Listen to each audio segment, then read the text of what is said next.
Inaugurando a participação das mulheres no empreendedorismo raiz, falamos com a chefe Thaís Okamoto, que tem um espaço gastronômico focado em pescados, tem uma peixaria, dá cursos de culinária e ainda tem um projeto social. Seja bem-vindo ao 5º episódio do Empreendedorismo Raiz. Aproveite e ouça também os episódios anteriores. Comportamento, liderança, mercado, vendas, finanças. Um papo reto com quem faz e tem resultados. Empreendedorismo Raiz, o podcast onde a gente te entende. Com Paulo Patovilla, Ricardo Pesati e seus convidados. Olá, empreendedor, olá, empreendedora. Começando aqui mais um podcast Empreendedorismo Raiz. O podcast onde a gente te entende. Te entende quando você quer crescer, se desenvolver, ter mais resultados. E hoje vamos trazer aqui uma mulher super poderosa, uma empreendedora raiz, que vai contar um pouco da vida dela, como é que ela lida com as mídias sociais. Além de empreendedora, ela é chefe. Ricardo Pesati, meu amigo, quem que nós vamos trazer hoje para o programa? Boa noite, pessoal. Hoje nós vamos trazer a Thaís Okamoto, de São José dos Campos. E é bem legal, esse é o 5º episódio do Empreendedorismo Raiz, e a Thaís é a primeira mulher que está conversando com a gente aqui. Então a gente vai, inclusive, falar de empoderamento feminino. Boa noite, Thaís. Seja bem-vinda ao nosso podcast. Boa noite, pessoal. Um prazer estar com vocês. Que honra ser a primeira mulher a ser entrevistada. Um grande prazer mesmo, viu? Eu acho que quanto mais a gente conversar sobre empreendedorismo, colocar conteúdos aí gratuitos para as pessoas poderem acessar, melhor. É verdade. E a ideia, né, Thaís, do nosso podcast é isso, dar dicas, a partir da vida dos empreendedores que vêm aqui, esse diálogo, ele acaba inspirando, dando ideias, dando possibilidades dos empreendedores empreenderem mais, terem mais resultado com mais qualidade de vida. Verdade. Thaís, eu tive a oportunidade de ministrar o Empretec, e você foi uma participante lá em São José dos Campos, né? E você chamou a atenção logo de cara, assim, pela sua performance, pelo seu jeitão, pela sangue nos olhos de empreender, né? Seria bacana você contar um pouco aí da sua história, né? Porque além de empreendedora, você é chefe. Conta um pouquinho aí como que é essa vida de chefe, dona de restaurante e empreendedora. Conta um pouquinho da sua história, Thaís, pra gente. Ah, legal. Vou contar como que eu cheguei até aqui hoje e onde eu quero chegar. Bom, eu sou de São José dos Campos, nascida aqui, mas fui criada em Campinas, depois voltei para São José e fiz faculdade em São Paulo. Fiz FGV, Administração de Empresas. Depois eu fiz pós-graduação em Administração Hoteleira no Senac de Campos do Jordão. E foi lá que eu acabei concorrendo a uma bolsa e ganhei para estudar gastronomia no Instituto Paul Bocuse em Lyon. E eu sempre falo que isso foi o divisor de águas na minha vida. Desde a faculdade, eu sempre quis ter uma pousada de charme. Esse era o meu sonho. Tanto é que durante a faculdade inteira, todos os trabalhos, todas as apresentações, foi para fazer o plano de negócios dessa pousada que eu queria ter. Então, eu saí da faculdade crente que esse seria a trilha que eu cursaria. Eu saí da faculdade, inclusive, com plano de negócios, com plano financeiro, marketing completo, RH, operacional, tudo certinho para poder abrir. Por isso que eu comecei a fazer hotelaria no Senac de Campos, porque eu sempre pensei que o importante é, quando você quer ter um negócio, quando você precisa ser o líder, o dono de algo, você tem que entender bem do que você está falando, entender bem para poder liderar, para poder mandar, para poder ter colaboradores e você poder gerir aquilo sem ser enganado, sem ser levado, né, pelos outros. Então, ter realmente a competência plena do que você está falando. Nessa época, quando eu fazia administração hoteleira, eu trabalhava em 3 empresas ao mesmo tempo, e trabalhava com marketing e vendas. E isso foi excelente. Uma das empresas que eu trabalhei foi de RH, então eu vendia treinamentos e também recrutamento e seleção. Isso foi muito bom, porque eu comecei a entender a questão do perfil das pessoas. Isso é importantíssimo, né, Paulo? E é isso, né, porque no final das contas, a gente está lidando com pessoas. Então, enquanto a gente não entende como conversar com essas pessoas, como se fazer entender, como se comunicar, você não chega em lugar nenhum. Porque eu acredito que ao longo da minha vida inteira, eu tive muito apoio de muita gente. E é por isso que hoje eu estou onde eu estou. Seja em termos de funcionários, de saber conversar, de saber lidar com o funcionário, em termos de fornecedores. Eu tenho fornecedores maravilhosos que, por exemplo, durante a pandemia, foram essenciais para que eu pudesse dar a guinada, para que eu pudesse não falir. Porque é tudo isso, né? As relações que a gente constrói, elas não tem que ser superficiais. E esse eu acho que é o maior erro do empreendedor, que ainda não entendeu que o principal é o ser humano, porque você precisa das pessoas, você precisa dos seus funcionários, você precisa dos fornecedores, você precisa ter um bom relacionamento com o seu gerente de banco, que é ele que vai conseguir o crédito, os melhores créditos para você, e quando vai cair um cheque que está sem fundo, é ele que vai te ligar para te avisar, né? Então essas coisas que, se você deixar no automático, simplesmente o que é o frio das relações, acaba que você não tem esse suporte das pessoas. E sempre digo, a minha família sempre foi essencial para que eu pudesse chegar onde eu cheguei. Por quê? Se você não tem uma base em casa de tranquilidade para te deixar trabalhar, você não consegue. Porque imagina, voltando ao que vocês começaram a falar, que eu sou a primeira mulher. Por que tem menos mulheres em cargos de liderança e de alta visibilidade do que homem? Porque a mulher está ocupada, né? Em geral, agora a gente está dando essa guinada, essa reviravolta, mas em geral a mulher estava gastando tempo sendo mãe, sendo dona de casa, sendo compradora do supermercado, trocando fralda, e aí acontece. Eu, graças a Deus, tive muito suporte na minha casa, seja dos meus pais, da minha sogra, do meu ex-marido, então eu pude contar com isso, com essa rede que possibilitou eu poder trabalhar, possibilitou também eu dar o melhor de mim. Mas voltando à formação, quando eu fui para a França, eu digo foi um divisor de águas em termos de empreendedorismo, porque lá eu pude ver o que existe de melhor, e essa é uma dica que eu sempre dou para todos os empreendedores. Não se contenha com arroz com feijão. Sempre vai atrás do que é o seu benchmark. O que é benchmark?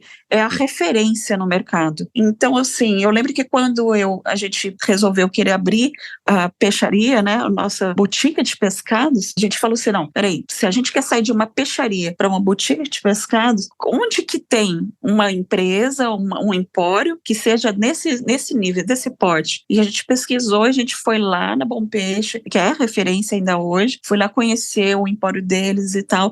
Então, isso é muito importante, né, Ricardo, para a gente ter sempre um referencial lá em cima. Então, quando eu quero pesquisar, por exemplo, um produto novo, sempre pesquisar na internet de coisas que estão acontecendo lá fora, de tendências. Isso é uma coisa que sempre me diferenciou. Eu sempre procurei muita atualização. Então, vira e mexe, tem feiras, tem simpósio, tem palestra, tem coisas em São Paulo, coisas aqui em São José, no Vale do Paraíba, não importa. É palestra interessante, que eu tô vendo que é interessante, eu tô dentro. Eu tô assistindo e anoto e escrevo, porque durante as palestras vem muito insight, muita novidade, muita coisa que eu falo, puxa vida, dá para aproveitar isso, dá para aplicar na minha loja. O que eu tô agora muito atrás é de inteligência artificial, que tá super aí na alta, e é uma coisa que, assim, chegou para ficar, e quem não se atualizar vai ficar para trás. Vou comprar um curso de imersão para dominar o chat GPT. É isso, é a tendência. Então, uma coisa que eu sempre dou a dica é essa, sempre se renovar. Eu tô com 44 anos, 3 filhos, e eu tô o tempo todo, assim, entendendo que eu não posso ficar só no meu mundinho da gastronomia. Eu não posso ficar só simplesmente entendendo assim, receita aqui, receita ali. Não é isso. Quando tem, por exemplo, simpósio aqui de ciência, de tecnologia, eu tô sempre lá assistindo. Tem nada a ver comigo, teoricamente, sabe? Não tem nada a ver comigo diretamente, mas sempre você faz alguma conexão que dá para aplicar no seu dia a dia, sabe? Tanto é que, assim, esse semestre passado, eu participei do evento aqui no Parque Tecnológico sobre tecnologia. E ali me deu aquela coisa de, puxa vida, eu preciso urgente aplicar a inteligência artificial. Entendeu como é importante isso? Além disso, uma coisa que eu sempre penso, como que eu posso inovar? Né, Paula? A gente aprende muito isso lá no Empretec. O que eu posso fazer no meu dia a dia, posso fazer melhor? Porque inovar não é simplesmente, não é para as empresas grandes só, né? Que às vezes a pessoa pensa assim, eu sou MEI, eu não sou pequenininha, Como que eu vou inovar? Não tenho dinheiro. Gente, se você de repente percebe uma nova forma de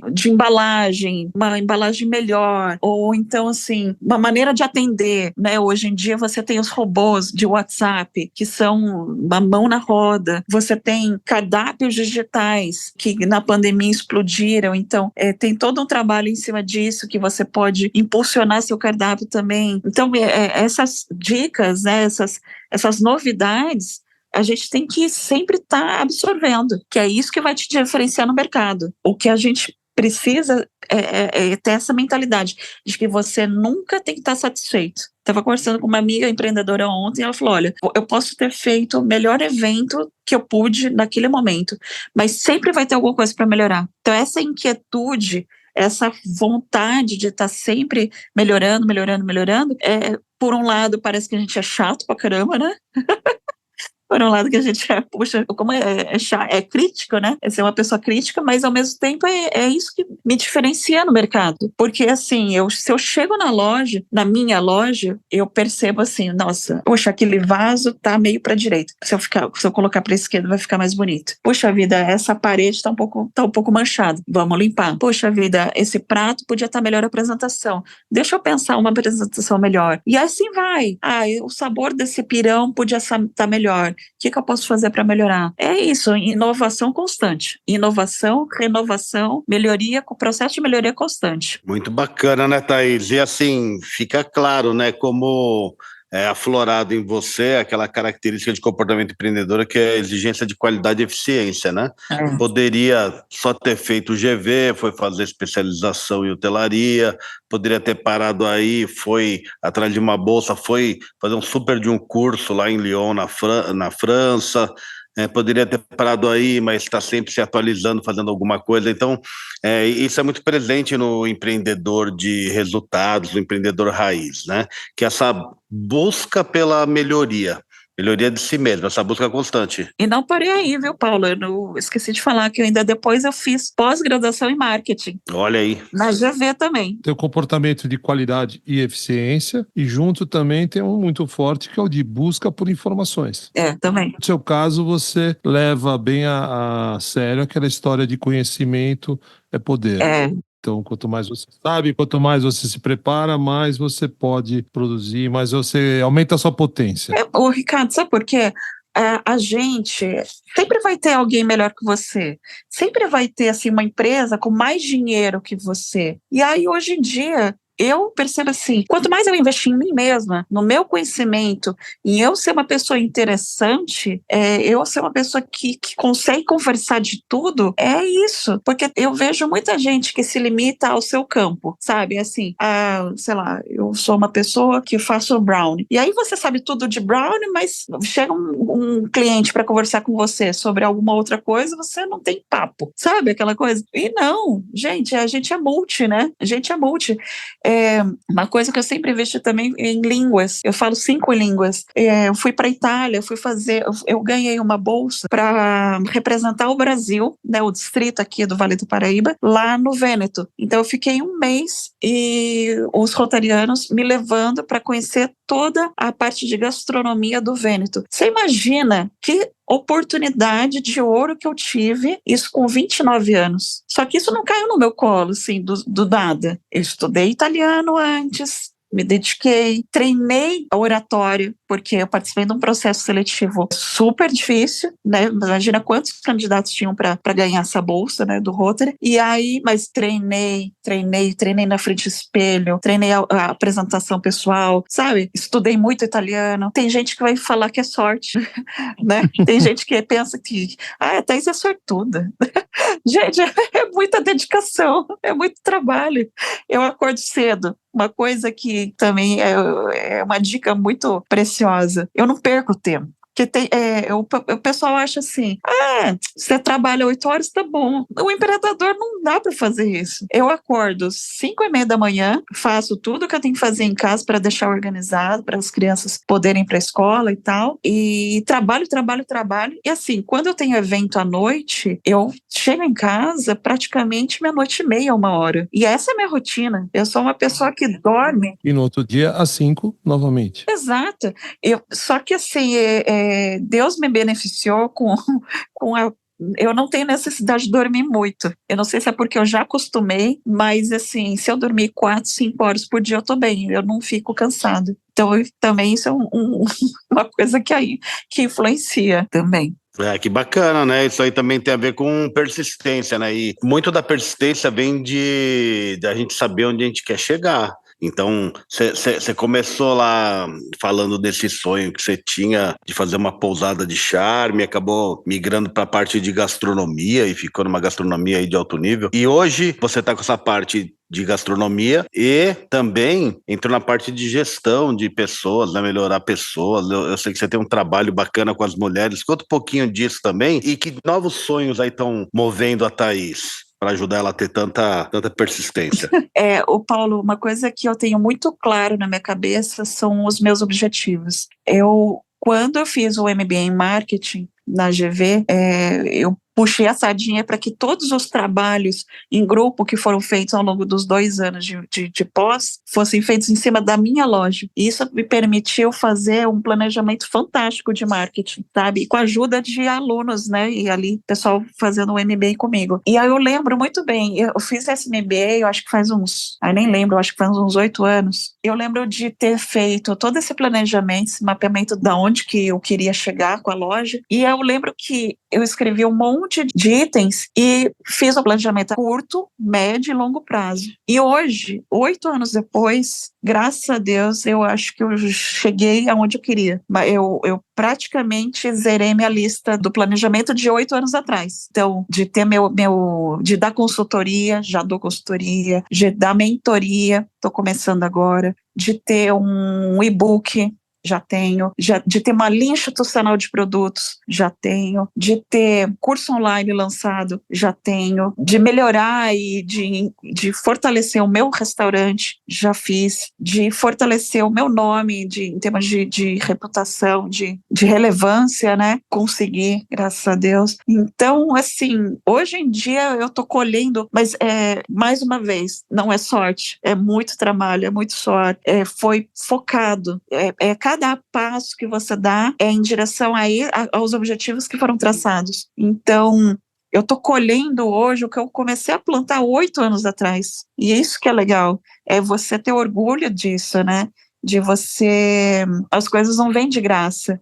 E você ter a constância. Quantas vezes, Paulo, porque assim, lá na minha loja, eu acho que eu nem falei, né, gente? Eu tenho um coworking gastronômico. Eu sou chefe de cozinha, mas eu tenho um espaço gastronômico onde eu tenho um restaurante focado em pescados, tenho uma peixaria e eu dou curso de culinária. Além de ter um projeto social também dentro da minha loja. Mas todos os passos que eu dou em relação à loja, em relação a essas 4 atividades, são sempre calcadas no objetivo que era realmente fortalecer a marca para que ela se vendesse sozinha. E hoje eu estou colhendo isso. Eu estou colhendo a questão, assim, do marketing que foi bem feito. E sempre, assim, contratando pessoas, contratando empresas idôneas, empresas parceiras, né? Prestadores de serviço que deem resultado. Porque esse é o erro de muito empreendedor, né?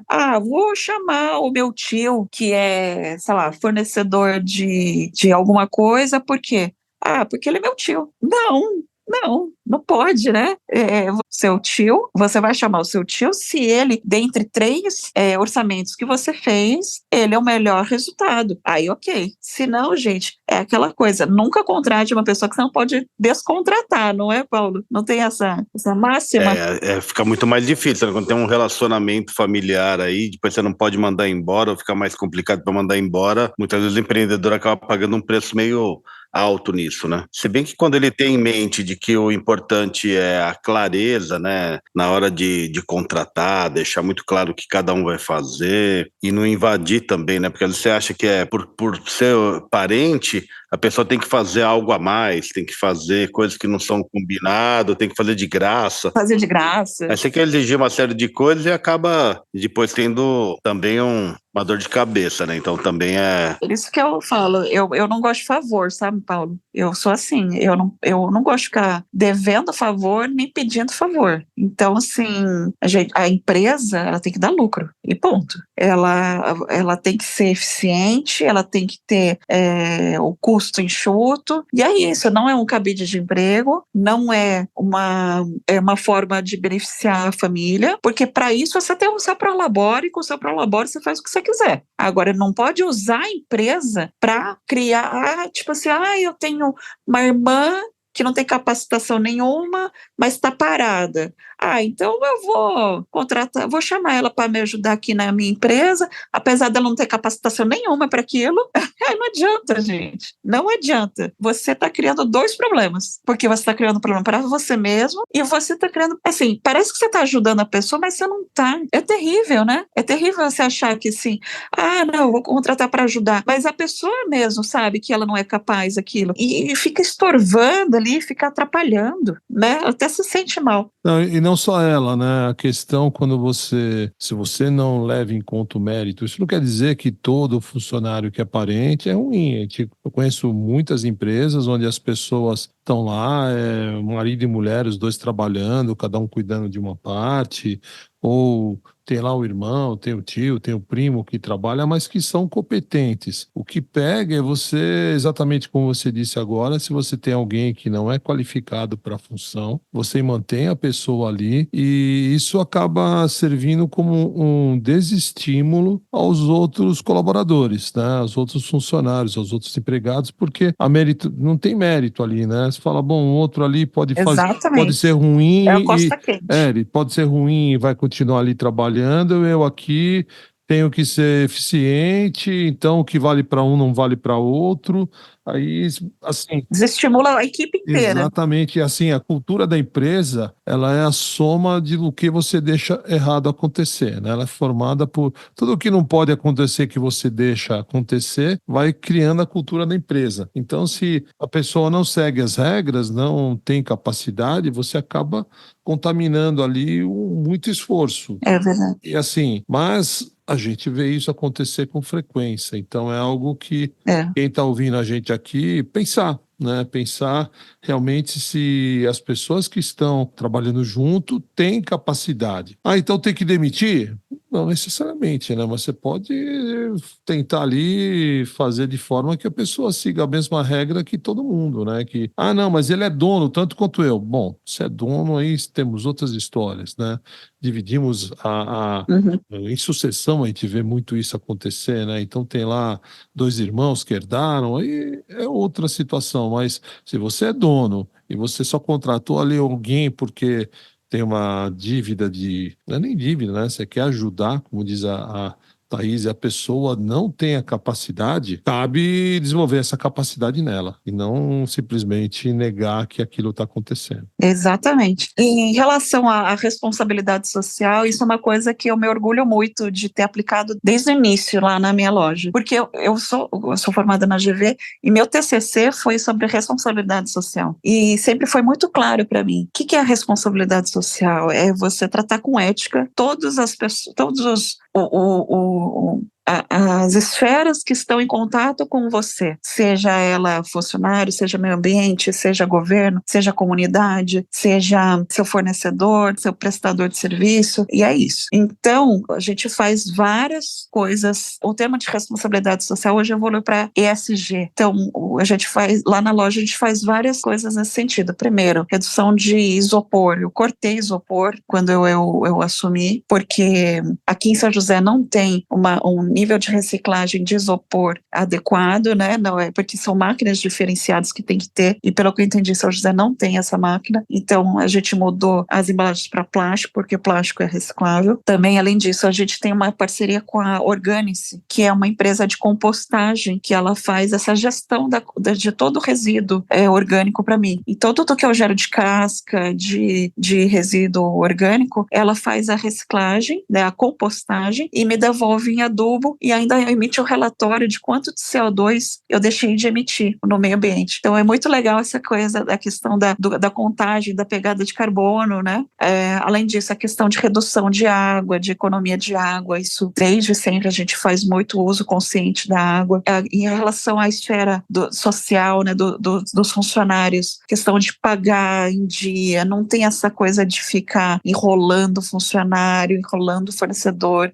Sabe, Ricardo, eu prefiro dever para banco do que dever para gente, assim, dever para pessoa, sabe, física, ou para fornecedor. Eu posso estar lá, já tive vários períodos de altos e baixos, né, de baixos, e assim, eu prefiro ir lá, ficar endividado no banco do que dever um salário, porque afinal é o lado mais fraco da corda, né, porque é um funcionário que geralmente é o arrimo da casa e que precisa daquele salário mesmo. Então é ter respeito com as pessoas. E além disso, a gente tem 2 projetos sociais. Na verdade, eu tenho um projeto social que chamava Ensinando a Pescar, que a gente ensinava mulheres de baixa renda que sofriam violência doméstica a cozinhar. E isso seria uma maneira delas saírem do ciclo de violência, porque muitas mulheres se subjugam e se submetem à violência doméstica porque não têm renda, porque são dependentes financeiramente do marido opressor. Então isso foi uma maneira que a gente teve para ajudar essas pessoas a terem aumento da autoestima, que isso é a causa principal da violência doméstica, né? Você ter uma baixa autoestima, e questão dela poder realmente falar, não, eu vou sair de casa, ou porque eu como me sustentar. Esse é o Ensinando a Pescar. Além disso, a gente tem um projeto que chama Sopa Amiga. A Sopa Amiga existe há 7 anos e o foco dela a gente ajuda moradores de rua. Então, a gente começou com um projeto só de entregar comida na rua. Então, a gente faz distribuição a cada quinzena de 100 marmitas que são produzidas lá na minha loja, sendo que não é simplesmente uma sopa, realmente... Antigamente era sopa, por isso que chama assim. Mas hoje é arroz, feijão, é proteína, é legume, é super rico. A gente entrega pão, água também. Além disso, o nosso diferencial é que a gente não faz só simplesmente a entrega da sopa. A gente tem a preocupação de conversar com os moradores de rua para que eles possam entender que existem caminhos, que tem que ter esperança para ele poder sair da rua, que existem abrigo. Aqui em São José tem vários abrigos que eles podem receber abrigo e, mais do que isso, receber tratamento, porque 99% dos moradores de rua são dependentes, né, ou drogas ou álcool. Foi aí que a gente começou também um outro braço da Sopa Amiga, que é a ajuda, o suporte a 2 centros terapêuticos. A gente ajuda o Centro Terapêutico Vida Nova, que fica na estrada do Cajuru, na Zona Leste, e o Lar Cristão, que fica na estrada para Igaratá, em Jacareí. Então é um trabalho que a gente começou a sentir que levar só a comida, entregar na rua, era pouco. Então, como mudar essa situação? Então, investindo no tratamento dessas pessoas. Então, a gente encaminha essas pessoas para os centros terapêuticos, onde eles ficam de 4 a 6 meses em tratamento, e aí para desintoxicação. E essas 2 entidades são evangélicas, e através da palavra da Bíblia, né, da evangelização, eles têm a questão do resgate da fé, da autoestima, sabe, desse trabalho realmente de acreditar que a vida pode ser melhor, que eles estão realmente lá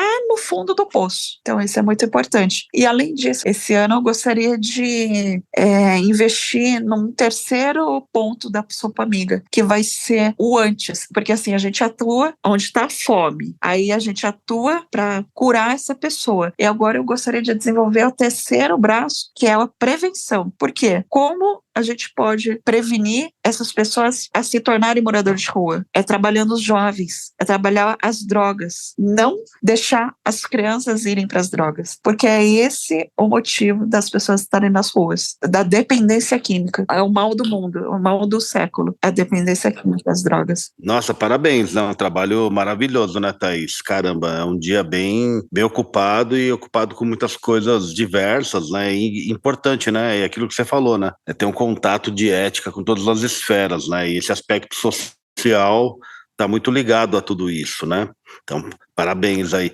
E eu sei também que você faz um trabalho de empoderamento feminino, né, e de mentoria. Como é que é isso? Como é que funciona isso, Thaís? De onde veio essa ideia? Como é que você ajuda as mulheres a ficarem mais empoderadas para poder terem mais resultado? Então, Paulo, assim, eu recebo muita mensagem e muita gente vem falar comigo, fala, poxa, como que você dá conta? Você com 3 filhos, você tendo que cuidar de marido, que agora é ex-marido, mas enfim, né, de ter família, de ter filha, de cuidar de loja e ainda ter tempo de participar de evento, participar de festival gastronômico, né? Aí que tá. Quando eu comecei a perceber que eu estava sendo inspiração para algumas mulheres, eu pensei, poxa, por que não criar uma mentoria disso? Porque às vezes a gente lidera pelo exemplo. Então, as mulheres que têm vontade, mas que não sabem muito bem o caminho de como se organizar, porque o difícil é só o começo. O difícil é você sair da marcha lenta e engatar, porque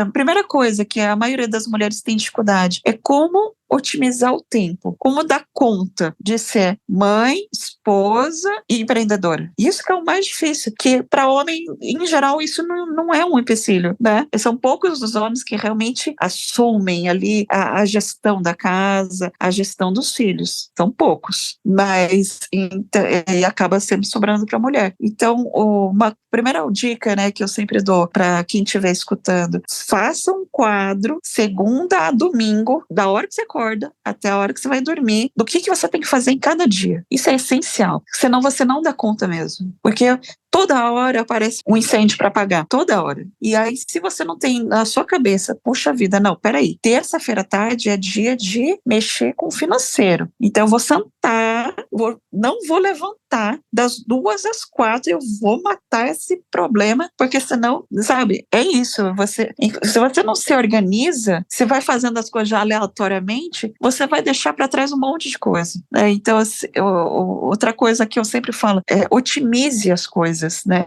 Quando for cozinhar, já faz um monte de coisa e congela. Ai, porque fresquinha é melhor. Gente, o ótimo é inimigo do bom. Isso eu aprendi com meu pai há muito tempo atrás. O ótimo é inimigo do bom. Então, é óbvio que fazer um arroz fresquinho é melhor, mas você tem tempo para fazer todo dia arroz? Não tem. Porque o tempo que você está fazendo arroz, o tempo no almoço e na janta fresquinho, você deixou de fazer alguma coisa. E é isso. Então, são pequenas coisas que você vai ajustando na sua rotina. Por exemplo, uma coisa que eu aprendi num curso que eu fiz, quando você começa a trabalhar, primeira coisa, até antes de você chegar no trabalho, já abre o seu banco. Porque se você deixar para abrir, para ver como que está a situação das suas contas e tal, lá no final da tarde, você dá aquela procrastinada e fala, amanhã eu resolvo. Enquanto que quando você já abre o banco logo de manhã, você fala, meu Deus, deixa eu correr, hoje eu tenho que matar um leão, porque senão minha conta vai ficar vermelha, sabe? Você já acorda com aquele espírito de urgência. Você fala, nossa senhora, deixa eu mexer, não posso perder tempo, não posso ficar de bobeira de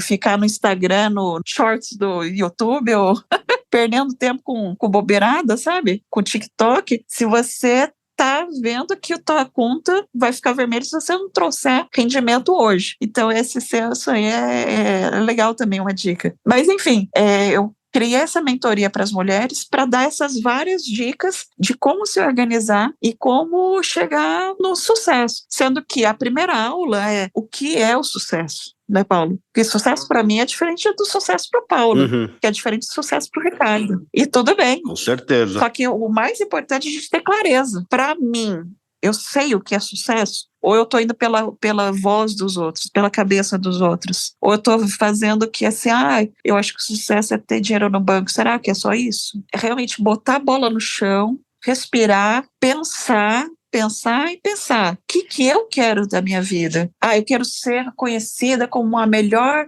sei lá o que, do Brasil. Ok, mas saiba que isso vai ter um custo. Se eu, por exemplo, colocasse para mim mesmo, eu vou ser a chefe de cozinha mulher mais conhecida do Brasil. O que eu posso fazer? O que isso demandaria de mim? Demandaria de eu não poder estar todos os dias à noite ajudando meu filho a fazer a tarefa. Certamente. Você vai ter que abrir mão de alguma coisa. E aí tem que ver do que você quer abrir mão, né? A vida é feita de escolhas, né, Thaís? É verdade. Foi aí que eu abri mão da pousada, só para fechar a questão da pousada, que era meu sonho, né? Quando eu me formei e tal, e fui conversando e fui fazendo coach com uma amiga minha, eu fui percebendo que, assim, para eu ter a pousada, eu teria que ter pelo menos 7 milhões para investir. E aí eu pensei, caraca, né? 7 milhões é é pra caramba, né? É um dinheiro enorme. Dá para conseguir? Dá para conseguir. Temos de crédito em banco, correr atrás disso. Só que, fora o investimento enorme, o que vai acontecer com a minha vida se eu tiver uma pousada de charme? Vai acontecer que eu não vou ter mais nenhum final de semana. Porque eu vou estar lá na minha pousada, né? Porque eu quero ter a pousada, mas por que eu queria? Daí eu fui pensando, por que eu quero ter a pousada? Aí, conversando, matutando ali, aí eu entendi. Na verdade, não é que eu preciso ter uma pousada. O que eu gosto, Paulo, é de estar num mundo globalizado. Eu adoro falar francês, adoro falar italiano, adoro falar espanhol, adoro falar inglês. E eu adoro conversar com estrangeiro. Isso é uma coisa minha, que eu gosto. Então eu tinha pensado na pousada, porque era a maneira de eu receber estrangeiros e poder fazer isso e ter isso na minha vida. Só que a carga disso era eu perder todos os finais de semana e não poder viajar mais. E ter que ter uns 7, 8 milhões disponível para isso acontecer. Eu falei, gente, não tem lógica nenhuma. Pega os 7 milhões e vai viajar. Porque eu adoro viajar, né? Ou monta um restaurante bacana como o seu Exatamente. E o pessoal de fora vai lá e você conversa com eles também. Bingo! Exatamente. E é isso que acontece hoje, Paulo. Eu falei, caramba, eu não preciso ter a pousada em si. Se eu fizer um restaurante legal, de um padrão legal, com atendimento e tal, e focado nesse público, automaticamente eu vou atrair também estrangeiros e automaticamente eu vou poder fazer coisas. Então, uma coisa que eu faço lá que é inovador, eu faço o café em francês, que é inclusive daqui a 2 semanas. E daqui a 1 semana eu vou fazer o café em italiano. O que é isso? Eu monto uma mesa bem bonita de café da tarde, bastante quitute, bastante coisa gostosinha. E aí as pessoas que vão têm que ter nível intermediário, pelo menos, da língua, e a gente fica conversando. Ai, que gostoso. Da língua. Olha aí. Entendeu? Por isso que um aspecto fundamental, quando a gente está estabelecendo uma meta, é ter uma clareza do significado pessoal. Por que eu quero isso? E é uma pergunta, o porquê eu quero isso, que não, assim, quanto mais eu aprofundar esse porquê, melhor para mim mesmo. Se eu parar no primeiro porquê, tá, é meio superficial, mas se eu ficar lá, tá, mas por quê? Por quê? De repente eu chego nisso. Poxa, na verdade, não precisa ser uma pousada internacional aí de charme. Pode ser uma outra alternativa, porque o que eu realmente quero é estar em contato com pessoas que falam outros idiomas, é poder praticar isso, é poder estar atualizado com relação a isso. Quando eu entendo o porquê, aí eu arranjo os comos, né? Vou pensar no que pode me realizar da melhor forma e fico pleno da mesma maneira, né? Uhum. Então, isso daí já é uma outra dica bem importante aí para os empreendedores, né? Poxa, por que eu estou querendo fazer isso? É o dinheiro pelo dinheiro? O que eu vou fazer com esse dinheiro? O que realmente me satisfaz, que vale a pena eu acordar mais cedo e dormir mais tarde e feliz, né? E outra, quando eu percebi que 7 milhões era dinheiro pra caramba, caiu a ficha, né, com a ajuda dessa minha amiga coach, que é a Paola, eu não precisava ter uma pousada. Eu não preciso construir do zero uma pousada. Eu posso arrendar.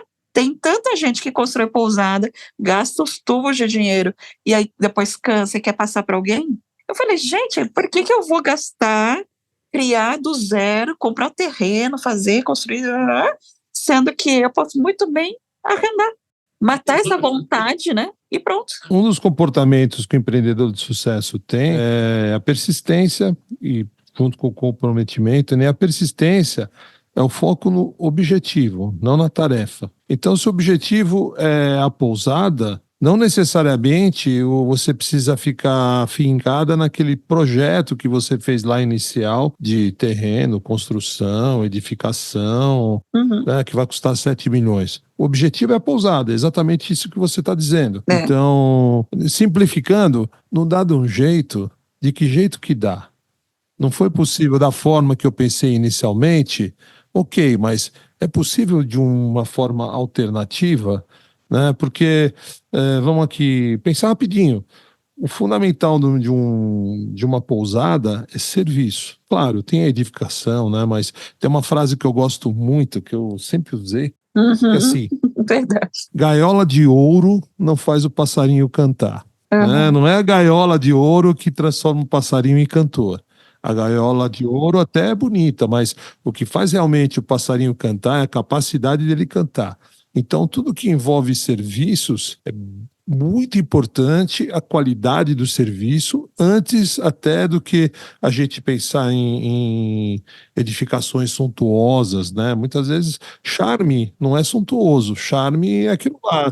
Pode ser até uma coisa raiz, como a gente está falando aqui, né? Empreendedor raiz, uma coisa mais raiz, teoricamente mais simples até. E simplicidade não quer dizer má qualidade. Simples, você pode ter algo simples com muita qualidade, com bastante charme, né? E se você tem um serviço de excelência, né? Um serviço com 5 línguas, com comida de primeira linha e com muita qualidade, com bastante sabor, com bastante criatividade, novidade, muita gente vai falar, nossa, eu fui lá, comi a melhor comida, fui muito bem atendido, o lugar é super charmoso, super legal.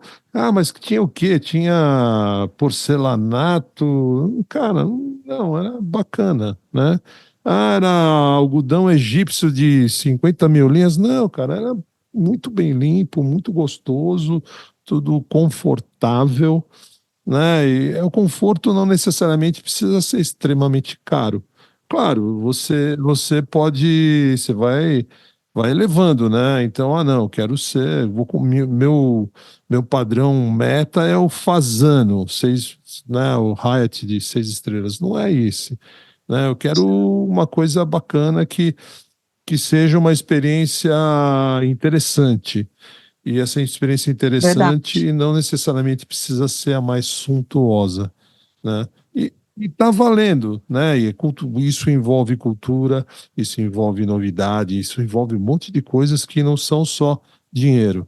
Então, depois de tudo isso que a gente fala, a gente pensa, pô, não precisou talvez ser tão suntuoso e é possível fazer algo bem interessante, eu digo, com nem 10% de 7 milhões.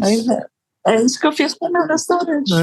Então, e hoje em dia as pessoas estão se dando conta de que não é só acumular bens materiais, mas é acumular experiências, né? Acumular coisas que sejam mais do que ter alguma coisa. Então, quando você consegue acessar uma viagem, que você vai para um lugar que você nunca foi, quando você tem acesso a um lugar vislumbrante, com um belo de um pôr do sol, quando você tem acesso a uma comida que você nunca comeu, com pessoas interessantes, um tema ligado a uma cultura que você nunca viu, tudo isso daí vai acumulando experiências, né? Porque quando você está lá na cama, né, às vésperas ali do morro no morro, você não vai lembrar só de coisas que você comprou, mas eu acho que o que vem à mente mesmo é um belo trekking lá na Torre del Paine, né, o Pesati? Você lembra uns visuais aí? Semana passada tinha um amigo meu, cara próximo meu, o cara tava lá velejando, lá no Atlântico, lá na costa do Portugal. O cara tava lá, mandou umas fotos, tudo bonitão lá, pilotando. Meu amigo, um veleiro, um belo de um Benetton. O cara lá. E eu aluguei, nem comprei o veleiro, tá vendo? Eu aluguei o veleiro, tava lá Tava lá. na região da Galícia ali, velejando, né? Que coisa maravilhosa. Ali perto de Finisterre, ali, dando um Ali rolê mesmo. ali, né? E que delícia. Não precisa, não, eu preciso comprar um veleiro seu. Não, cara, dá para alugar, dá para. Né? Agora, qual que é a meta? O que te faz feliz? É bem interessante a gente entender o que nos faz feliz. Outra coisa que ficou muito claro, Thaís, que eu gostei da sua fala, que assim, em nenhum momento aqui, agora a gente está falando de benesses, né, de coisas, a gente vai lá e desempenha, e faz, e se esforça e consegue, e aí vai desfrutar disso, não, então a vida é só desfrute? Não, a vida, cara, tem trabalho pra caramba, é acordar às 5 horas da manhã, muitas vezes, correr, fazer lá o que tem que fazer, cada um na sua especialidade, no que se propôs a trabalhar, mas precisa do tempo de celebração, precisa do tempo de fazer aquilo que se gosta, né? E na justa medida. Tem um negócio que eu acho muito bonito, que é clássico, que é a tal da justa medida. A justa medida para tudo. Tem a justa medida para trabalhar, e essa justa medida é flexível. tá? Ela não é, não, então eu tenho que trabalhar 7 dias por semana. Não, ninguém aguenta 7 dias por semana, a gente precisa ter um descanso. Então quanto descanso? 5 dias por semana? Não é demais descanso, né? Então esse descanso às vezes vai ter, vou ter um evento agora, eu vou trabalhar 20 dias direto. Ok, faz parte. Eventualmente, eu já trabalhei muitas vezes na vida, vários dias sem descanso. Mas depois teve lá um momento que eu tirei também alguns dias para ir andar lá no meio da Patagônia e o Patão tava junto, o Paulo, e ninguém tá lá me incomodando. Eu tô lá tomando meu vinho lá na montanha, lá do lado glaciar, lá na Patagônia. Um compensa o outro e vida que segue, né? Vai ter horas que você vai trabalhar muito, muito, e vai ter horas que você vai poder desfrutar também. E ok, né? Cada um sabe o que é necessário dentro dos seus planos. Tá alinhado com os seus planos? Você planejou, né? É meio, eu quero fazer a viagem. Fazer viagem é tão importante o planejamento quanto lançar um novo produto na empresa. Eu uso a mesma metodologia de planejamento, né? O Paulo conhece, vamos. Tá bom, bota a data, quanto que vai de recurso, de onde vai, como faz, blá, blá, blá. A gente monta um projetinho. Montou o projeto da viagem? Tá pronto. Vai ter que sair um produto novo na empresa. Tá bom, é igualzinho. Quando vai lançar, quanto vai de recurso, como vai ser feito, como vai ser o lançamento, como que vai ser o processo de produção, como vai ser o piloto, blá, blá, blá, blá, blá. Você faz um projeto do mesmo jeito. E os dois são legais. Eu me divirto tanto lançando um novo produto, como muitas vezes fazendo uma aventura em algum lugar do planeta que entrou no planejamento. E isso, pegando um gancho que você está trazendo, Pesati, é um aspecto que eu acho muito importante da prática do comportamento empreendedor, porque eu posso praticar o comportamento empreendedor na minha vida pessoal, até para treinar, né? Então, assim, estabelecer novas metas para mim, estou já pensando em algumas coisas, depois vou lá e estabeleço metas para a empresa que dizem respeito também, casam com essas metas que eu estou colocando para mim. Se eu estou fraco de buscar informações, né, eu quero praticar um pouco isso, posso fazer isso na minha vida pessoal. Vou lá buscar informação de alguma coisa que eu acho bacana, pratico esse comportamento e levo para a empresa, ou pratico na empresa e já uso para alguma coisa pessoal, como você está trazendo, né, no caso de uma viagem. Então, assim,